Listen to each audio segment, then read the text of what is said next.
Hello again and welcome back, everybody, to another edition of the Rural Report. I am your Rural 2IC, and we are going to do a different video, a little bit more of a fun video. I've had a few people email me and was asking. We do news, and I like the news, but what about the prepping videos and things like that? And we are. Just a reminder, this is a channel for new preppers, and so we're going to cover a wide range of different topics, whether that's news, whether that is just having some fun, prepping things, all sorts of stuff, just to keep everything a little bit on the different side. So, with this one, I'm going to cover 5 blade options that you might want to consider to either get or pack away for an SHTF situation.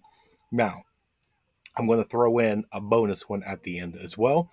I want to have some fun with this one, and while I was picking out, because I am a little bit of a blade connoisseur, if you will, I had a few to choose from if we go down that path. But I wanted to pull out some kind of fun ones to be able to kind of showcase. So that way, I didn't want to make it to where it was a hey, you have to buy this exact thing or you have to buy this exact brand. That's not the point of this video. This is just going to be another video of a way for you to think about it. I just want to give you some options, give you my opinion, and walk you through some of the different blades that you may want to consider. And so the very first one is going to be a folder. You're going to want a pocket knife. Okay, now I have a wider range of ones. I could have picked out all sorts of different name brands of various price points and whatnot, but that's not the point. I wanted to take and show off something fun. Okay, is this practical? No, not really, not in any of the slightest form, but it's a folder. Okay, now something like this, there's really no use for it other than it looks cool. I'm going to probably have a lot of the zombie theme through all this, just FYI, but you're going to want to have a folder. The reason why is because most folders, for the most part, as a general rule of thumb, you can get them pretty reasonably. A really decent folder nowadays is between $15 and $30.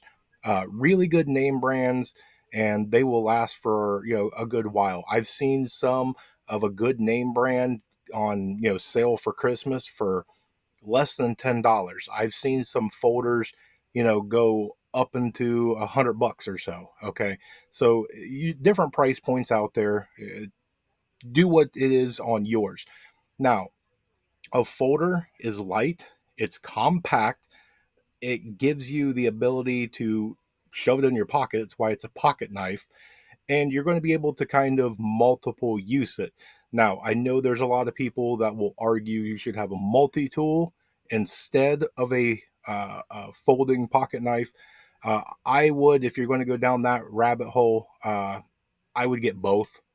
A multi tool, yes, it does have a blade, but it has its own special kind of category, if you will.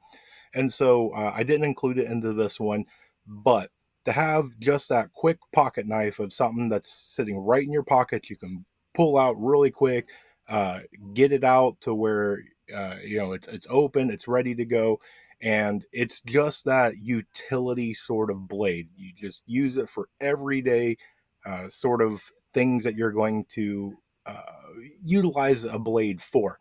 Now, when it comes to something like a pocket knife or a folding knife, each blade has a specific person or a purpose. And so, to carry around a fillet knife, it has one single purpose. And so, if you use it for anything other than that, you're basically going to probably ruin that blade, thus making it to where it's no longer a functioning tool for its intended purposes. And so, yes, things like a multi-tool, yes, things like a fillet knife are a great addition. They're a great bonus, but we're talking about just 5 things that you should probably have. And so pocket knife definitely, in my opinion, is a must-have. Second is going to be a small blade. Now, again, I wanted to choose something fun, and so I picked out this one right here. I love this blade. Now, on this one, this does give you your finger holes, and it does give you a nice spot for your thumb. This is extremely comfortable for me. Now, it may not be for you. You may have to get a different style, whatever, but this is a very comfortable blade for me. This is a nice slicing knife to be able to get in there and make those little tiny precision cuts and things. It's pretty sharp. I have different versions of this. I just wanted to pick out a fun one to be able to bring on kind of as an attention getter or whatnot.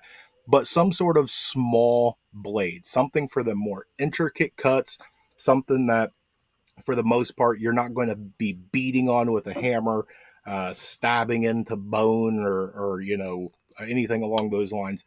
Again, it's going to have that's kind of purpose built into what it is. Now, again, these are lightweight. You can find these for pretty cheap. Uh, Now, remember, your pocket knife, you're more than likely going to grab this. This is probably your EDC anyway, so you're already in the habit of taking this. Something like this, you can dangle this anywhere. You can throw this in a pocket. You can do all sorts of things. But to have some sort of a smaller precision knife is probably a good idea. Next, you're going to want to have just a basic knife, that kind of little bit of do anything. Now, I did break this one out, and this one would be kind of a good one to go with. It gives you a good guard here for protection, so that way you don't have anything on the slipping. I like something that has a good pommel at the end, so that way it also does the slipping on the bottom. But with this having a drop point, this does have a pretty nice thick spine. This is something that's a good option. You would have to figure out what's going to work for you. There's so many different knives of a camp knife and just different styles and everything like that. The different material that the blade's made out of, things like that, you're going to have to take into consideration. But something that's basically a full end knife to where it's just going to be your using it for everything sort of a blade. It's going to be one that it's basically when you go to do something. So you have an SHTF situation. This is going to be that knife that you're going to utilize for a lot of things. This is probably not going to be anybody's EDC. It's big, it's bulky. Sometimes they're heavy. This does have a little bit of weight to it, but it's definitely a good idea to get something along these lines. And again, it's whatever style and budget you have. Make sure it is a full tang. You definitely don't want to get something to where you start using it and beating on things and all of a sudden, the handle snaps or you start getting cracks or anything. Now, mine is going to be, my next one is going to be a little bit bigger. It's going to be that chunkier one. And so that is going to be this one. If you've been with me for any length, you've seen this before. This one right here. Let's see if I can get it into the camera. And there you go. Where it says Columbus. Okay, this is made out of F-150 leaf spring. This one is super, super chunky. If you can see the glinting and different things and the way that the edge is, I use this a ton. Pretty much any time that I go camping, this goes with me. I pound the holy crap out of this thing. The handle right here for gripping, everything about this, I love this blade. I have put it through the ringer, and I can fully, without hesitation, go through and depend on this, that it's going to hold up and do everything that I ask for it. So I can baton this thing for firewood. I can do all sorts of different things with this. Now, this is a personal thing. I wanted it like this because I like this at the small of the back. So this will go behind you on your belt.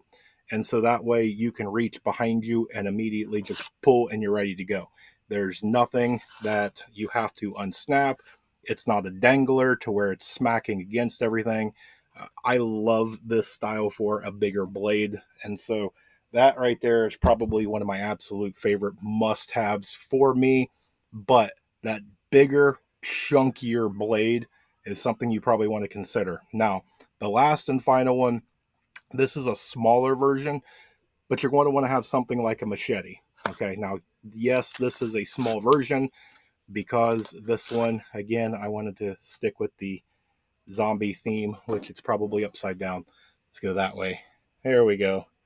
Zombie Slayer, of course. Now, this one is fun because it does have the serrations on the top and the bottom. This you could use for a variety of different things. As you can see, the paint on it is still there. So I have not gone out and chopped any trees down or done anything. This is just for some fun and whatnot. I don't even remember where I picked this up, but definitely go get you some sort of a machete. They have their purpose of what they were designed and made for. And so when you are out somewhere and you are in thick brush or you need to clear a path in some sort of vegetation, even if it's just in your own backyard, SHTF happens. Uh, you're going to have to go out and clear some of the overgrowth, or maybe you need to get rid of a shrub or something to make room for new berry bushes or anything along those lines. A bad storm, and you just need to kind of do a little bit of clearing of some things.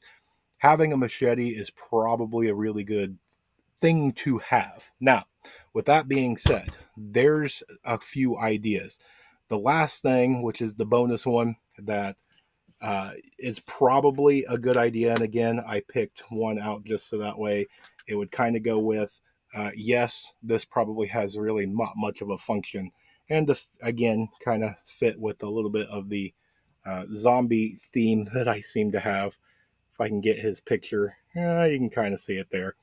Uh, you know, this one, it's a silly version. There's not a whole lot that you're probably going to do with this out in the real world, but some sort of a hatchet. I know there's people that's going to argue and they're going to say you need an axe. You have to have an axe. Okay. An axe is not a carryable item for an extended period of time. In my opinion, it's big, it's bulky, it's heavy, and you're probably, if you're nomading, if you are bugging out, moving to another location, doing anything along those lines, you're probably not going to have it big, heavy, bulky axe just dangling out, from your pack or whatever. It's going to be much easier for you to have some sort of handheld hatchet because more than likely, if you're nomading around, you're not chopping down full trees anyway. A small hatchet will take down limbs or smaller trees just fine for a lot less room in your bug out bag. It's going to be a lot less weight. It's going to be easier to handle, maintain everything. Most of these times, and again, one of the reasons why I like this is because this is a full tang, so the metal goes all the way down. I don't have to worry about something. Now, granted, I'm not using this one, but I have a few hatchets that are designed like this to where they are full tang hatchets. And so I don't have to worry about my wood or fiberglass handle snapping off or anything along those lines. Um, there's actually one that I have, if I can remember exactly. I want to say it's out in one of the barns or sheds or whatever.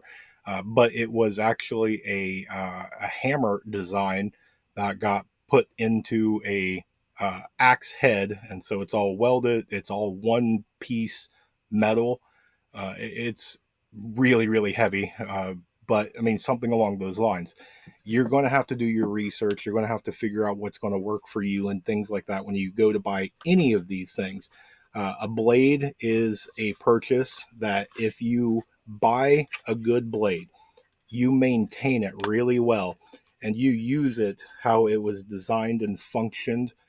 Now, granted, in an SHTF situation, you're going to use whatever you have to, make it to where the situation goes for you. So if all you have is a pocket knife and you need to use it to baton a piece of wood for your fire, you're going to do it, okay? And that's why in times like now, to where it's relatively a peacetime, now's the time that you might want to look through and see.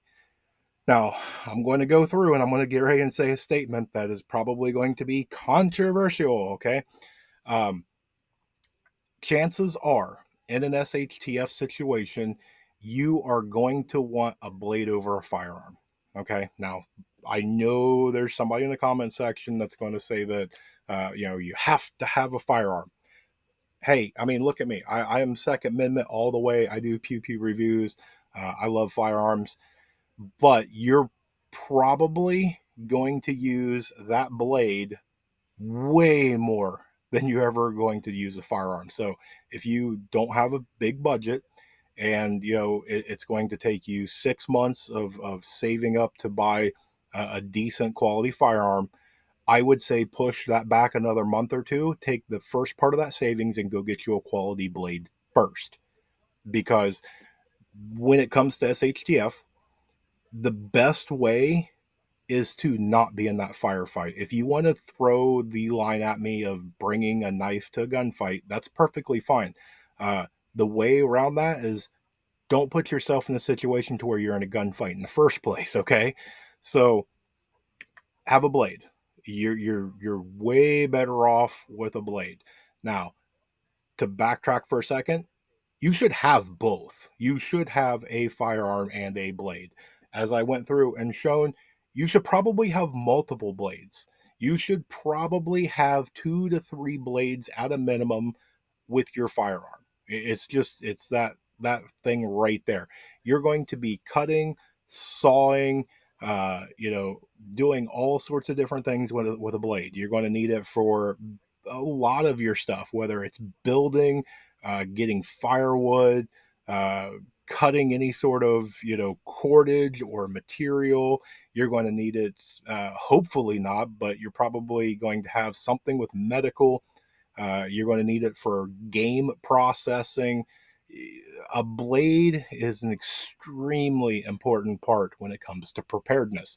And so that's why I wanted to make a video like this. Now, do you have to go and buy everything right there? Absolutely not. Again, that's why I didn't want to pull out name brands and things like that, because I didn't want this to be a go buy this thing right here. Okay, that's not the point.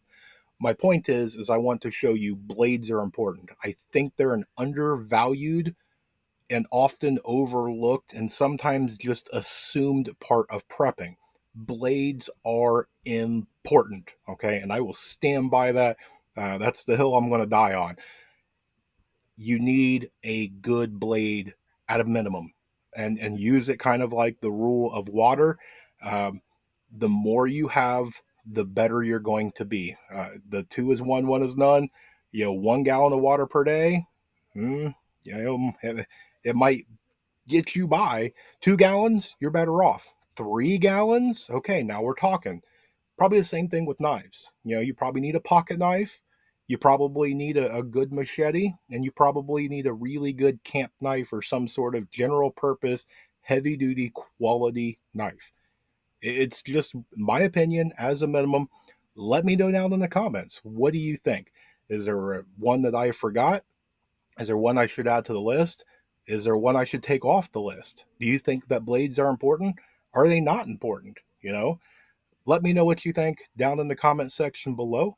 But with that, that's all the things I've got for you today. A little bit longer of a video, so I apologize. Tried to make this a little shorter, but I get excited about blades. I love knives. So I hope you guys have a great day and a blessed day. Thank you for spending a little bit of your time with me.